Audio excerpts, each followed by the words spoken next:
ਵਾਹਿਗੁਰੂ ਸਾਹਿਬ ਜੀ। ਕੁੰਭੇ ਬੱਧਾ ਜਲ ਰਹੈ, ਜਲ ਬਿਨ ਕੁੰਭ ਨ ਹੋਏ। ਗਿਆਨ ਕਾ ਬੱਧਾ ਮਨ ਰਹੈ,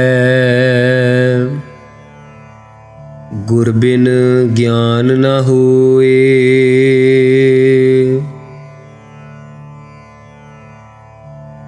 ਗਿਆਨ ਕਾ ਬੱਧਾ ਮਨ ਰਹੈ, ਗੁਰ ਬਿਨ ਗਿਆਨ ਨ ਹੋਏ। ਵਾਹਿਗੁਰੂ ਜੀ ਕਾ ਖਾਲਸਾ, ਵਾਹਿਗੁਰੂ ਜੀ ਕੀ ਫਤਿਹ। ਗੁਰੂ ਰੂਪ ਗੁਰੂ ਖਾਲਸਾ ਸੰਗਤ ਜੀ, ਜਿਵੇਂ ਕਿ ਆਪ ਜੀ ਨੂੰ ਗਿਆਨ ਹੈ, ਜਾਣਦੇ ਹੀ ਹੋ ਕਿ ਸ੍ਰੀ ਸੁਖਮਨੀ ਸਾਹਿਬ ਜੀ ਦੀ ਵਿਚਾਰ ਆਪ ਲੜੀਵਾਰ ਸਰਵਣ ਕਰ ਰਹੇ ਹੋ, ਆਪਣਾ ਜੀਵਨ ਸਫਲਾ ਕਰ ਰਹੇ ਹੋ। ਤੋ ਆਓ ਪਿੱਛੇ 14 ਅਸ਼ਟਪਦੀਆਂ ਤੱਕ ਸਤਿਗੁਰਾਂ ਨੇ ਤਰਸ ਕਰਕੇ ਵਿਚਾਰ ਕਰਵਾਈ ਹੈ। ਅੱਜ 15ਵੀਂ ਅਸ਼ਟਪਦੀ ਦੇ 15ਵੇਂ ਸ਼ਲੋਕ ਦੇ ਨਾਲ ਸਤਿਗੁਰੂ ਸਾਨੂੰ ਜੋੜ ਰਹੇ ਆ। ਆਓ ਮਨ ਬਿਰਤੀਆਂ ਇਕਾਗਰ ਕਰਕੇ ਅਸੀਂ ਗੁਰਬਾਣੀ ਵਿਚਾਰ ਦੇ ਨਾਲ ਜੁੜਨਾ ਕਰੀਏ। ਵਾਹਿਗੁਰੂ ਸਾਹਿਬ ਜੀ। ਸ਼ਲੋਕ। ਸਰਬ ਕਲਾ ਭਰਪੂਰ ਪ੍ਰਭ, ਬਿਰਥਾ ਜਾਣਨ ਹਾਰ। ਸਤਿਗੁਰੂ ਧੰਨ ਗੁਰੂ ਅਰਜਨ ਦੇਵ ਮਹਾਰਾਜ ਜੀ ਸ਼ਲੋਕ ਉਚਾਰਨ ਕਰਦੇ ਆ। ਇੱਥੇ ਅਸੀਂ ਕਈ ਵਾਰੀ ਬਿਰਥਾ ਜਾਣਨ ਹਾਰ ਨੂੰ ਜਾਣਨ ਹਾਰ ਪੜ੍ਹ ਜਾਂਦੇ ਆ, ਅਣਾਣਾ ਲਾ ਦਿੰਦੇ ਆ। ਇੱਥੇ ਜੱਜੇ ਨੂੰ ਕੰਨਾ ਤੇ ਅੱਗੇ ਦੋਨੇ ਹੀ ਨੰਨੇ ਲੱਗੇ ਆ। ਅਸੀਂ ਪਹਿਲਾਂ ਤਾਂ ਜੱਜੇ ਨੂੰ ਕੰਨਾ ਠੀਕ ਪੜ੍ਹਦੇ, ਨੰਨਾ ਵੀ ਪੜ੍ਹ ਜਾਂਦੇ, ਪਰ ਅਸੀਂ ਜਿਹੜਾ ਦੂਸਰਾ ਨੰਨਾ ਲੱਗਾ ਉਸ ਨੂੰ ਅਣਾਣਾ ਪੜ੍ਹ ਜਾਂਦੇ ਜ਼ਿਆਦਾ, ਕਿਉਂਕਿ ਜਿਵੇਂ ਦਾਸ ਦੇ ਸੁਣਨ ਵਿੱਚ ਆਇਆ ਉਸੇ ਤਰ੍ਹਾਂ ਦਾਸ ਆਪ ਜੀ ਦੇ ਚਰਨਾਂ ਵਿੱਚ ਬੇਨਤੀ ਕਰਦਾ ਹੈ। ਇਸ ਨੂੰ ਜਾਣਨ ਹਾਰ ਪੜ੍ਹਨਾ ਹੈ, ਜਾਣਨ ਹਾਰ ਨਹੀਂ ਪੜ੍ਹਨਾ। ਅਣਾਣੇ ਦਾ ਤੇ ਨੰਨੇ ਦਾ ਬਹੁਤ ਫਰਕ ਹੈ। ਸਤਿਗੁਰੂ ਸਾਹਿਬ ਜੀ ਇਸ ਸ਼ਲੋਕ ਵਿੱਚ ਕਥਨ ਕਰਦੇ ਹਨ ਕਿ ਮੇਰਾ ਵਾਹਿਗੁਰੂ ਸਾਰੀਆਂ ਸ਼ਕਤੀਆਂ ਨਾਲ ਭਰਪੂਰ ਲਬਾ ਲਬ ਭਰਿਆ ਹੋਇਆ। ਕਿਉਂਕਿ ਗੁਰੂ ਅਮਰਦਾਸ ਜੀ ਫਰਮਾਉਂਦੇ ਨਾ, ਕਹਿੰਦੇ ਸਾਚੇ ਸਾਹਿਬਾ ਕਿਆ ਨਾਹੀਂ ਘਰ ਤੇਰਾ। ਬੜੀ ਵੱਡੀ ਗੱਲ ਹੈ ਸਾਡੇ ਵਾਸਤੇ, ਸਾਨੂੰ ਸਿੱਖਿਆ ਦਿੱਤੀ ਹੈ ਕਿ ਸਿੱਖਾ ਜਦੋਂ ਮਨ ਡੋਲਣ ਲੱਗੇ ਇਹ ਗੱਲ ਤੂੰ ਕਹਿ ਸਕਦਾ ਵਿਸ਼ਵਾਸ ਰੱਖ ਕੇ ਪਰਮੇਸ਼ਰ ਨੂੰ, ਗੁਰੂ ਨੂੰ, ਕਿ ਸੱਚੇ ਪਾਤਸ਼ਾਹ ਮੈਂ ਕਿਉਂ ਡੋਲ ਰਿਹਾ, ਤੇਰੇ ਘਰ ਤਾਂ ਸਭ ਕੁਝ ਹੈ, ਮੈਨੂੰ ਕਿਉਂ ਡੋਲਣ ਦੀ ਲੋੜ ਹੈ। ਕਿਉਂਕਿ ਮਨ ਕਿਉਂ ਬੈਰਾਗ ਕਰੇਗਾ ਸਤਿਗੁਰ ਮੇਰਾ ਪੂਰਾ। ਜਦੋਂ ਪੂਰਾ ਸਤਿਗੁਰੂ ਹੈ ਫਿਰ ਕਿਸ ਚੀਜ਼ ਦਾ ਰੋਣਾ। ਕਹਿੰਦੇ ਸਮਰੱਥ ਹੈ ਤੇ ਸਾਰਿਆਂ ਦੀਆਂ ਪੀੜਾਂ ਬਿਰਖਾ ਹਾਲਤ ਨੂੰ ਜਾਣਨ ਹਾਰ ਹੈ। ਜਾ ਕੈ ਸਿਮਰਨ ਉਧਰੀਐ, ਨਾਨਕ ਤਿਸ ਬਲਹਾਰ। ਭਾਈ ਜਿਸ ਮਹਾਰਾਜ ਦਾ ਸਿਮਰਨ ਕਰਨੇ ਕਰਕੇ ਉਧਾਰ ਹੁੰਦਾ, ਉਸ ਤੋਂ ਸਤਿਗੁਰੂ ਜੀ ਕਹਿੰਦੇ ਬਲਹਾਰ ਜਾਈਏ, ਕੁਰਬਾਨ ਜਾਈਏ। ਅੱਗੇ ਇਸ ਸ਼ਲੋਕ ਦੀ ਵਿਆਖਿਆ ਅਸ਼ਟਪਦੀ ਦੇ ਰਾਹੀਂ ਕਰਦੇ ਹਨ। ਅਸ਼ਟਪਦੀ। ਟੂਟੀ ਗਾਂਢਨ ਹਾਰ ਗੋਪਾਲ। ਮਹਾਰਾਜ ਸਾਹਿਬ ਅਕਾਲ ਪੁਰਖ ਟੁੱਟੀਆਂ ਗੰਢਣ ਵਾਲਾ ਪ੍ਰਿਥਵੀ ਦਾ ਪਾਲਕ ਹੈ। ਜਿਵੇਂ ਭਾਈ ਮਹਾਂ ਸਿੰਘ ਨੇ ਸ੍ਰੀ ਮੁਕਤਸਰ ਸਾਹਿਬ ਦੇ ਵਿੱਚ ਜਦੋਂ ਮਹਾਰਾਜ ਸਾਹਿਬ ਨੂੰ ਬੇਦਾਵਾ ਦੇ ਕੇ ਘਰਾਂ ਨੂੰ ਚਲੇ ਗਏ ਸੀ, ਅਖੀਰ ਭਾਈ ਮਹਾਂ ਸਿੰਘ ਵੱਲੋਂ ਬੇਨਤੀ ਕਰਨ ਤੇ ਜੰਗ ਵਿੱਚ ਅਖੀਰ ਸ਼ਹੀਦੀ ਪਾਉਣ ਤੋਂ ਪਹਿਲਾਂ ਦਸਮ ਪਾਤਸ਼ਾਹ ਵੱਲੋਂ ਉਸ ਬੇਦਾਵੇ ਨੂੰ ਪਾੜ ਕੇ ਟੁੱਟੀ ਨੂੰ ਗੰਢ ਦਿੱਤਾ ਸੀ ਤੇ ਉਹਨਾਂ ਨੂੰ ਮੁਕਤੀ ਦਿੱਤੀ ਸੀ ਇਸ ਜਨਮ ਮਰਨ ਦੇ ਚੱਕਰ 'ਚੋਂ। ਉਹ ਟੁੱਟੀ ਹੋਈ ਉਮਰ ਨੂੰ ਵੀ ਗੰਢਣ ਵਾਲਾ ਹੈ, ਪ੍ਰਿਥਵੀ ਦਾ ਪਾਲਕ ਹੈ। ਟੁੱਟੀ ਹੋਈ ਬਿਰਤੀ ਵਾਹਿਗੁਰੂ ਵੱਲੋਂ ਉਸ ਨੂੰ ਵੀ ਲਿਵ ਲਾ ਕੇ ਗੰਢਣ ਵਾਲਾ ਹੈ ਪ੍ਰੇਮ ਦੇ ਨਾਲ। ਐਸਾ ਹੈ ਉਹ ਪਰਮੇਸ਼ਰ। ਸਰਬ ਜੀਆ ਆਪੇ ਪ੍ਰਤਪਾਲ। ਸਾਰੇ ਜੀਆਂ ਦੇ ਤਾਈਂ ਆਪ ਹੀ ਪ੍ਰਤਪਾਲਣਾ ਕਰਨ ਵਾਲਾ ਹੈ। ਸਗਲ ਕੀ ਚਿੰਤਾ ਜਿਸ ਮਨ ਮਾਹੇ। ਭਾਈ, ਜਿਸ ਵਾਹਿਗੁਰੂ ਦੇ ਮਨ ਵਿੱਚ ਸਾਰਿਆਂ ਦੀ ਪਾਲਣਾ ਪੋਛਣਾ ਦਾ ਫਿਕਰ ਹੈ, ਸੋ ਕਰਤਾ ਚਿੰਤਾ ਕਰੇ।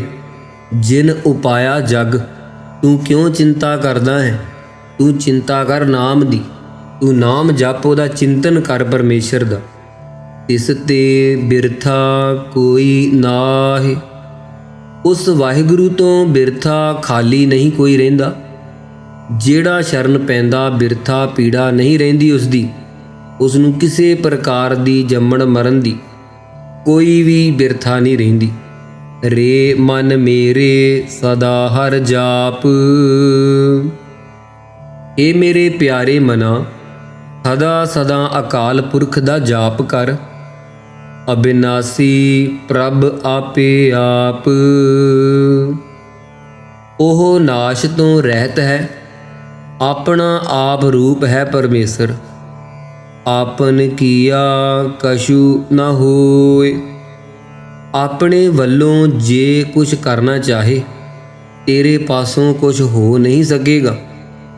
ਜੇ ਸੋ ਪ੍ਰਾਨੀ ਲੋਚੈ ਕੋਇ। ਭਾਈ, ਜੇ ਸੈਂਕੜੇ ਯਤਨ ਕਰਕੇ ਕੋਈ ਪ੍ਰਾਣੀ ਲੋਚੇ, ਫੇਰ ਵੀ ਮਹਾਰਾਜ ਦੀ ਕਿਰਪਾ ਤੋਂ ਬਗੈਰ ਕੋਈ ਕੰਮ ਸਿਰੇ ਨਹੀਂ ਚੜ੍ਹ ਸਕਦਾ। ਇਸ ਬਿਨ ਨਾਹੀ ਤੇਰੇ ਕਿਛ ਕਾਮ।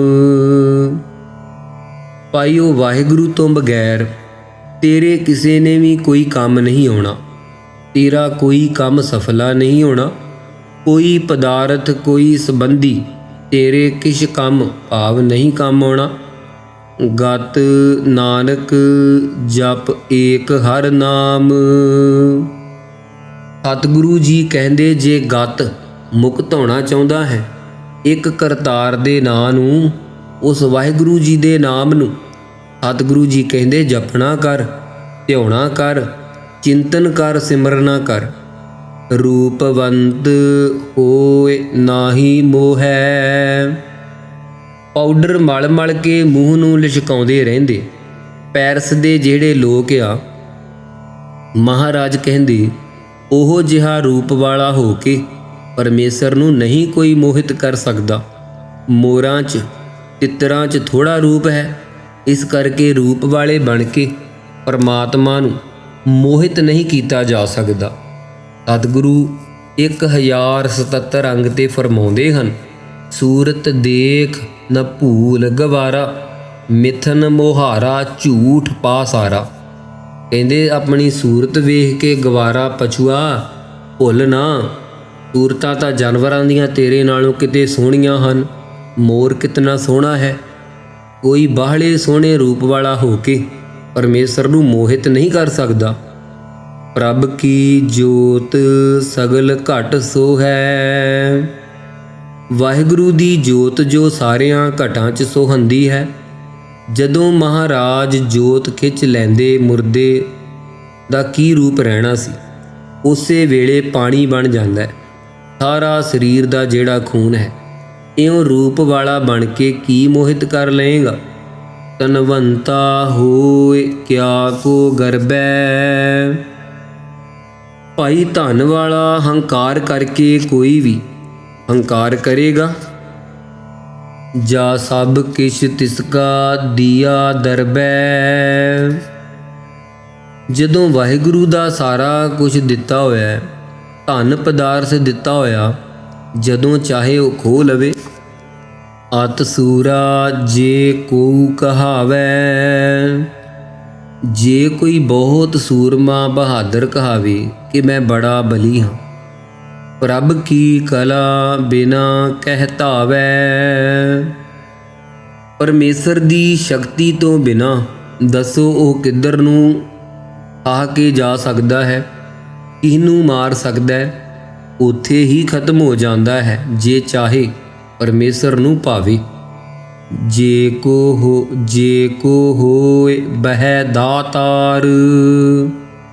ਭਾਈ ਜੇ ਕੋਈ ਭਾਈ ਥੋੜਾ ਦਾਨ ਕਰਕੇ, ਚੰਗੇ ਕੰਮ ਕਰਕੇ, ਹੰਕਾਰ ਕਰਕੇ ਦਾਤੇ ਪੁਣੇ ਦਾ ਹੰਕਾਰ ਕਰਕੇ ਬਣ ਕੇ ਬੈਠ ਜਾਵੇ ਕਿ ਮੈਂ ਬੜਾ ਦਾਨੀ ਹਾਂ, ਮੈਂ ਬੜੀਆਂ ਦਾਤਾਂ ਦਿੰਦਾ ਹਾਂ, ਇਸ ਦੇਨਹਾਰ ਜਾਣੇਗਾ ਵਾਰ। ਧੰਨ ਗੁਰੂ ਅਰਜਨ ਦੇਵ ਮਹਾਰਾਜ ਜੀ ਫਰਮਾਉਂਦੇ, ਐਸੇ ਦਾਤੇ ਨੂੰ, ਐਸੇ ਦਾਨੀ ਨੂੰ ਪਸ਼ੂ ਗਵਾਰਾਂ ਵਿੱਚ ਗਿਣਿਆ ਜਾਂਦਾ ਹੈ ਜੋ ਆਪਣੇ ਆਪ ਨੂੰ ਵੱਡਾ ਕਹਾਉਂਦਾ ਹੈ।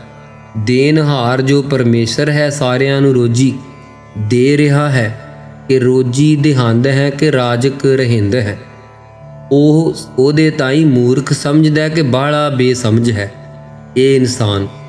ਜਿਵੇਂ ਸਤਿਗੁਰੂ ਜੀ 1403 ਅੰਗ 'ਤੇ ਵੀ ਫਰਮਾਉਂਦੇ ਹਨ, 84 ਲੱਖ ਜੋਨ ਉਪਾਈ, ਰਿਜ਼ਕ ਦਿਆ ਸਭ ਹੂ ਕਉ ਤਦਕਾ।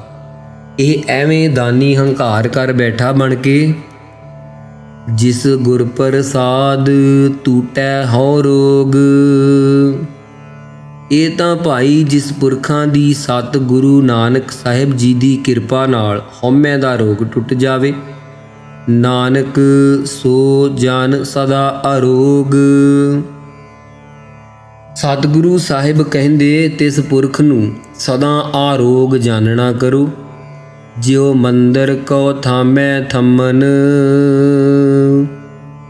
ਜਿਸ ਪ੍ਰਕਾਰ ਸਾਧ ਸੰਗਤ ਜੀ ਡਿੱਗਦੇ ਹੋਏ ਮੰਦਰ ਦੇ ਹੇਠਾਂ ਥੰਮ ਲਾ ਦਈਏ, ਹਮ ਰੋਕ ਲੈਂਦਾ ਹੈ, ਤਿਉ ਗੁਰ ਕਾ ਸ਼ਬਦ ਮਨੈ ਅਸ ਥੰਮਨ। ਇਹ ਮਨ ਮੰਦਰ ਵਾਂਗੂ ਡਿੱਗਣ ਵਾਲਾ ਹੈ। ਇਵੇਂ ਗੁਰੂ ਸਾਹਿਬ ਦਾ ਜਿਹੜਾ ਸ਼ਬਦ ਹੈ ਨਾ, ਪਰਮਾਤਮਾ ਦਾ ਨਾਮ ਮਨ ਦੇ ਤਾਈਂ ਇਸ ਪ੍ਰਕਾਰ ਥੰਮਣ ਵਾਲਾ, ਰੋਕਣ ਵਾਲਾ ਹੈ। ਜਿਹੜਾ ਮਨ ਰੁੜਿਆ ਜਾਂਦਾ ਹੈ, ਡਿੱਗਦਾ ਜਾਂਦਾ ਹੈ ਵਿਕਾਰਾਂ ਦੇ ਵਿੱਚ, ਔਗਣਾਂ ਦੇ ਵਿੱਚ ਪਤਿਤ ਹੁੰਦਾ ਜਾਂਦਾ ਹੈ, ਇਸ ਦੇ ਵਾਸਤੇ ਥੰਮੀਆਂ ਹਨ ਮਹਾਰਾਜ ਦੀ ਜਿਹੜੀ ਭਗਤੀ ਕਰਨੀ ਹੈ, ਜੋ ਪਰਮੇਸ਼ਰ ਦਾ ਸਿਮਰਨ ਕਰਨਾ ਹੈ। ਇਹ ਥੰਮਾ ਹੈ, ਅਸਤੰਭ ਰੂਪ ਹੈ। ਜਿਉ ਪਾਖਾਣ ਨਾਵ ਚੜ ਤਰੈ। ਪੱਥਰ ਵੀ ਸਾਧ ਸੰਗਤ ਜੀ ਜੇ ਬੇੜੀ ਤੇ ਚੜ ਜੇ ਤਰ ਜਾਂਦਾ ਹੈ, ਪਾਰ ਹੋ ਜਾਂਦਾ ਹੈ ਪਾਣੀ ਤੋਂ।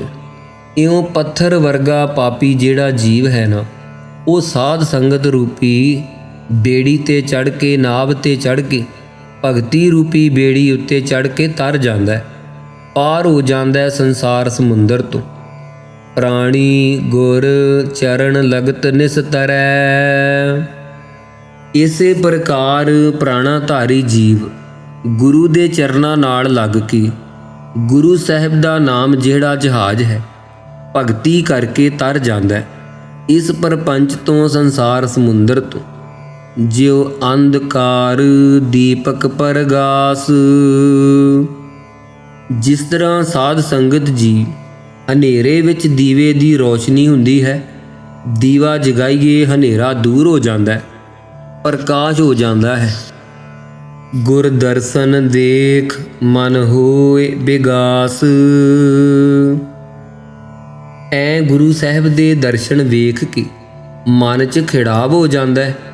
ਸਾਰੇ ਹਨੇਰੇ ਅਗਿਆਨ ਦੇ ਵਰਨ ਦੇ ਚੱਕੇ ਜਾਂਦੇ ਆ। ਸਤਿਗੁਰਾਂ ਦਾ ਦਰਸ਼ਨ ਹੀ ਇਹੋ ਜਿਹਾ ਹੈ, ਜਿਹਨੂੰ ਇੱਕ ਵਾਰ ਦੀਦਾਰ ਹੋ ਜਾਂਦਾ ਹੈ, ਫਿਰ ਭੁੱਖ ਨਹੀਂ ਰਹਿੰਦੀ ਹੋਰ ਕਿਸੇ ਸਰੂਪ ਵੇਖਣ ਦੀ। ਐਸਾ ਦਰਸ਼ਨ ਗੁਰੂ ਸਾਹਿਬ ਦਾ ਵੇਖ ਕੇ ਮਨ 'ਚ ਕਰੋੜਾਂ ਬ੍ਰਹਿਮੰਡਾਂ ਦਾ ਜੋ ਪ੍ਰਕਾਸ਼ ਹੈ, ਕੇਤੇ ਇੰਦ ਚੰਦ ਸੂਰ ਕੇਤੇ ਮੰਡਲ ਦੇਸ, ਇਹ ਅਵਸਥਾ ਉਸ ਪੁਰਖ ਤੇ ਵਾਪਰ ਜਾਂਦੀ ਹੈ। ਉਹਦੇ ਇਸ ਪਿੰਡ ਦੇ ਅੰਦਰ ਹੀ ਕਰੋੜਾਂ ਬ੍ਰਹਿਮੰਡ, ਕਰੋੜਾਂ ਅਵਤਾਰ, ਕਰੋੜਾਂ ਪੈਗੰਬਰ, ਚੰਦ ਸੂਰਜ ਸਾਰੇ ਚੜ੍ਹੇ ਹੋਏ ਪ੍ਰਤੀਤ ਹੋਣ ਲੱਗ ਜਾਂਦੇ ਆ।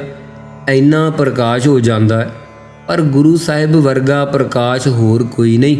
ਮਨ ਵਿੱਚ ਬਹੁਤ ਖਿੜਾਵ ਪੈਦਾ ਹੋ ਜਾਂਦਾ ਹੈ ਗੁਰੂ ਸਾਹਿਬ ਦੇ ਦਰਸ਼ਨ ਵੇਖ ਕੇ। ਜਿਉ ਮਹਾ ਉਦਿਆਨ ਮਹਿ ਮਾਰਗ ਪਾਵੈ। ਜਿਸ ਪ੍ਰਕਾਰ ਬਾਹਲੀ ਉਜਾੜ 'ਚ ਕੋਈ ਆਦਮੀ ਤੁਰਿਆ ਜਾਂਦਾ ਰਸਤਾ ਭੁੱਲ ਗਿਆ ਹੋਵੇ, ਬਾਹਲੇ ਜੰਗਲ 'ਚੋਂ ਕੋਈ ਆਦਮੀ ਰਸਤਾ ਪਾ ਲਵੇ ਤਿਉ ਸਾਧੂ ਸੰਗ ਮਿਲ ਜੋਤ ਪ੍ਰਗਟਾਵੈ। ਇਵੇਂ ਇਹ ਮਹਾਂ ਉਦਿਆਨ ਉਜਾੜ ਹੈ ਸੰਸਾਰ। ਭੰਬਲ ਭੂਸੇ ਜੀਵ ਖਾਂਦੇ ਫਿਰਦੇ ਆ। ਰਸਤਾ ਭਗਤੀ ਸਹਿਤ ਗਿਆਨ ਦਾ ਸਾਧ ਸੰਗਤ 'ਚ ਮਿਲ ਕੇ ਵਾਹਿਗੁਰੂ ਦੀ ਜੋਤ ਅੰਦਰ ਪ੍ਰਗਟ ਹੋ ਆਉਂਦੀ ਹੈ। ਐਸਾ ਰਸਤਾ ਪ੍ਰਾਪਤ ਹੋ ਜਾਂਦਾ ਹੈ, ਲੱਭ ਪੈਂਦਾ ਹੈ। ਤਿਨ ਸੰਤਨ ਕੀ ਬਾਚੋ ਧੂਰ। ਭਾਈ ਉਹਨਾਂ ਭਗਤਾਂ ਸੰਤਾਂ ਮਹਾਂਪੁਰਖਾਂ ਦੀ ਮਹਾਰਾਜ ਕਹਿੰਦੇ ਧੂੜ ਬਾਚਣਾ ਕਰੀਏ, ਚਾਹੁਣਾ ਕਰੀਏ, ਭਾਵ ਜਿੱਥੋਂ ਵੀ ਮਿਲੇ ਧੂੜ ਲੈ ਲਈਏ। ਐਸੇ ਮਹਾਨ ਤਤ ਬੀਤਿਆਂ ਦੀ ਨਾਨਕ ਕੀ ਹਰ ਲੋਚਾ ਪੂਰ। ਸਤਿਗੁਰੂ ਸਾਹਿਬ ਜੀ ਕਹਿੰਦੇ ਹੇ ਹਰੀ ਅਕਾਲ ਪੁਰਖ ਵਾਹਿਗੁਰੂ, ਇਹ ਸਾਡੀ ਲੋਚਾ ਇੱਛਾ ਪੂਰੀ ਕਰ ਦਿਓ, ਤੁਸੀਂ ਕਿਰਪਾ ਕਰੋ। ਜਿਵੇਂ ਸਤਿਗੁਰੂ ਚੌਪਈ ਸਾਹਿਬ ਵਿੱਚ ਵੀ ਕਹਿੰਦੇ ਨਾ, ਪੂਰਨ ਹੋਏ ਹਮਾਰੀ ਆਸਾ, ਤੋਰ ਭਜਨ ਕੀ ਰਹਿ ਪਿਆਸਾ। ਸਾਨੂੰ ਸਦਾ ਹੀ ਭਜਨ ਦੀ, ਵਾਹਿਗੁਰੂ ਦੇ ਨਾਮ ਦੀ ਪਿਆਸ ਲੱਗੀ ਰਵੇ। ਮਨ ਮੂਰਖ ਕਾਹੇ ਬਿਲ ਲਾਈਐ। ਮਨ ਜੇਕਰ ਮੂਰਖਤਾਈ ਕਰਕੇ ਹੰਕਾਰ ਕਰੇ ਸਾਧਨਾ ਦਾ ਤੇ ਕਹੇ ਮੈਂ ਇੰਨੀ ਕਮਾਈ ਕੀਤੀ, ਮੈਨੂੰ ਦਿੱਤਾ ਪਰਮੇਸ਼ਰ ਨੇ ਕੁਝ ਨਹੀਂ, ਤਾਂ ਮਨ ਨੂੰ ਇਉਂ ਸਿੱਖਿਆ ਦੇਣੀ ਹੈ ਕਿ ਹੇ ਮੂਰਖ ਮਨਾ, ਕਾਹੇ ਵਾਸਤੇ ਵਿਰਲਾਪ ਕਰਦਾ। ਪੁਰਬ ਲਿਖੇ ਕਾ ਲਿਖਿਆ ਪਾਈਐ। ਜੋ ਤੈਂ ਪੂਰਬਲੇ ਜਨਮਾਂ 'ਚ ਪੁੰਨ ਦਾਨ ਕੀਤਾ ਹੈ, ਉਹ ਲਿਖਤ ਤੇਰੇ ਮੱਥੇ ਤੇ ਪੈ ਗਈ ਹੈ। ਉਸ ਲਿਖਤ ਦੇ ਅਨੁਸਾਰ ਨਿਸ਼ਕਾਮ ਕਰਮ ਹੋਣ ਤਾਂ ਤੈਨੂੰ ਸੰਗਤ ਦੀ ਪ੍ਰਾਪਤੀ ਹੋਵੇ, ਅਤੇ ਜੇ ਭਗਤੀ ਹੋਵੇ ਤਾਂ ਗੁਰੂ ਸਾਹਿਬ ਦੀ ਪ੍ਰਾਪਤੀ ਹੋਵੇ। ਇਉਂ ਪੂਰਬਲੇ ਕਰਮਾਂ ਦੀ ਲਿਖਤ ਅਨੁਸਾਰ ਫਲ ਪਾਈਦਾ ਹੈ। ਦੁਖ ਸੁਖ ਪ੍ਰਭ ਦੇਵਨਹਾਰ। ਦੁੱਖ ਵੇਲੇ ਘਾਬਰਨਾ ਨਹੀਂ ਚਾਹੀਦਾ, ਸੁੱਖ ਵੇਲੇ ਫੈਲਾਵਟ 'ਚ ਨਹੀਂ ਆਉਣਾ ਚਾਹੀਦਾ। ਮੇਰਾ ਵਾਹਿਗੁਰੂ ਜਿਹੜਾ ਕੀਤੇ ਪੁੰਨ ਹਨ ਉਹਨਾਂ ਅਨੁਸਾਰ ਸੁੱਖ ਦਿੰਦਾ ਹੈ, ਜੋ ਕੀਤੇ ਪਾਪ ਹਨ ਉਹਨਾਂ ਅਨੁਸਾਰ ਦੁੱਖ ਦੇ ਕੇ ਪਾਪਾਂ ਦਾ ਫਲ ਭੁਗਤਾ ਰਿਹਾ ਹੈ। ਤੋ ਪਰਮੇਸ਼ਰ ਦੇਣ ਵਾਲਾ ਹੈ ਆਪ ਹੀ। ਅਵਰ ਤਿਆਗ ਤੂੰ ਤਿਸਹਿ ਚਿਤਾਰ। ਹੋਰਨਾਂ ਤੇ ਦੋਸ਼ ਨਾ ਦੇ, ਹੋਰਨਾਂ ਵੱਲ ਨਿਗਾਹ ਨਾ ਰੱਖ। ਮੈਨੂੰ ਸੁੱਖ ਦਿੰਦਾ ਹੈ, ਦੁੱਖ ਦਿੰਦਾ ਹੈ, ਉਸ ਵਾਹਿਗੁਰੂ ਨੂੰ ਚੇਤੇ ਕਰ ਹਰ ਵਕਤ। ਜੋ ਕਛ ਕਰੈ ਸੋਈ ਸੁਖ ਮਾਨ। ਜੋ ਕੁਛ ਮੇਰਾ ਵਾਹਿਗੁਰੂ ਕਰ ਰਿਹਾ ਹੈ ਉਸ ਨੂੰ ਸੁੱਖ ਕਰਕੇ ਮੰਨਣਾ ਕਰ। ਭੂਲਾ ਕਾਹੇ ਫਿਰਹਿ ਅਜਾਨ। ਅਗਿਆਨੀ ਪੁਰਖਾਂ ਦੀ ਸੰਗਤ ਕਰਕੇ ਇਹ ਅਗਿਆਤ ਪੁਰਖਾ ਇਸ ਵਾਸਤੇ ਭੁੱਲਿਆ ਫਿਰਦਾ ਹੈ। ਕੌਣ ਬਸਤ ਆਈ ਤੇਰੇ ਸੰਗ। ਜਦੋਂ ਤੂੰ ਜੰਮਿਆ ਸੀ ਚੇਤਾ ਕਰ, ਉਸ ਵੇਲੇ ਕਿਹੜੀ ਚੀਜ਼ ਤੇਰੇ ਨਾਲ ਆਈ ਸੀ ਸੰਸਾਰ ਵਿੱਚ। ਲਪਟ ਰਹਿਓ ਰਸ ਲੋਭੀ ਪਤੰਗ। ਲੋਭੀ ਹੋ ਕੇ ਰਸਾਂ ਦਾ ਜਿਵੇਂ ਪਤੰਗਾ ਦੀਵੇ ਦੀ ਲਾਟ ਤੇ ਰਸ ਜਾਂਦਾ, ਐ ਸੋਹਣਾ ਰੂਪ ਵੇਖ ਕੇ, ਕਾਲੇ ਕੇਸ ਵੇਖ ਕੇ ਵਿਸ਼ਿਆਂ ਦੇ ਭੋਗਣ 'ਚ ਲੱਗ ਗਿਆ। ਪਤੰਗੇ ਕੀ ਨਿਆਈ। ਰਾਮ ਨਾਮ ਜਪ ਹਿਰਦੇ ਮਾਹੇ। ਪਰਮੇਸ਼ਰ ਦਾ ਨਾਮ ਜਪਿਆ ਕਰ ਜੇ ਤੇਰੇ ਭਾਗ ਹਨ ਹਿਰਦੇ 'ਚ। ਨਾਨਕ ਪਤ ਸੇਤੀ ਘਰ ਜਾਹੇ। ਸਤਿਗੁਰੂ ਸਾਹਿਬ ਜੀ ਕਹਿੰਦੇ ਇੱਜ਼ਤ ਦੇ ਸਮੇਤ ਤੂੰ ਪਰਲੋਕ ਰੂਪੀ ਘਰ 'ਚ ਸੱਚਖੰਡ ਪਹੁੰਚ ਜਾਏਗਾ ਭਾਈ। ਇਹ ਸੀ 15ਵੀਂ ਪੌੜੀ ਦੇ 4 ਪਦਿਆਂ ਤੱਕ ਵਿਚਾਰ। ਸੋ ਅੱਗੇ ਅਸੀਂ ਕੱਲ੍ਹ ਨੂੰ 4 ਪਦਿਆਂ ਦੀ ਇਸੇ ਅਸ਼ਟਪਦੀ ਦੀ ਵਿਚਾਰ ਸਤਿਗੁਰੂ ਜੀ ਦੀ ਕਿਰਪਾ ਨਾਲ ਕਰਾਂਗੇ। ਸੋ ਭੁੱਲਾਂ ਚੁੱਕਾਂ ਦੀ ਖਿਮਾ ਸੰਗਤ ਜੀ। ਗੁਰਬਾਣੀ ਨੂੰ ਉਚਾਰਦਿਆਂ, ਗਾਉਂਦਿਆਂ, ਪੜ੍ਹਦਿਆਂ, ਵਿਚਾਰ ਕਰਦਿਆਂ ਏਕ ਨਹੀਂ ਅਨੇਕਾਂ ਪ੍ਰਕਾਰ ਦੀਆਂ ਭੁੱਲਾਂ ਚੁੱਕਾਂ ਗਲਤੀਆਂ ਹੋ ਜਾਂਦੀਆਂ ਹਨ। ਸਾਧ ਸੰਗਤ ਜੀ ਲੈਣਾ, ਗੁਰੂ ਗ੍ਰੰਥ ਸਾਹਿਬ ਮਹਾਰਾਜ ਜੀ ਬਖਸ਼ ਲੈਣ। ਆਓ ਇਹ ਪੰਕਤੀਆਂ 2 ਪੜ੍ਹ ਕੇ ਅਸੀਂ ਸਮਾਪਤੀ ਕਰੀਏ। ਰਾਮ ਨਾਮ ਜਪ ਹਿਰਦੇ ਮਾਹਿ, ਨਾਨਕ ਪਤ ਸੇਤੀ ਘਰ ਜਾਹਿ। ਵਾਹਿਗੁਰੂ ਜੀ ਕਾ ਖਾਲਸਾ, ਵਾਹਿਗੁਰੂ ਜੀ ਕੀ ਫਤਿਹ।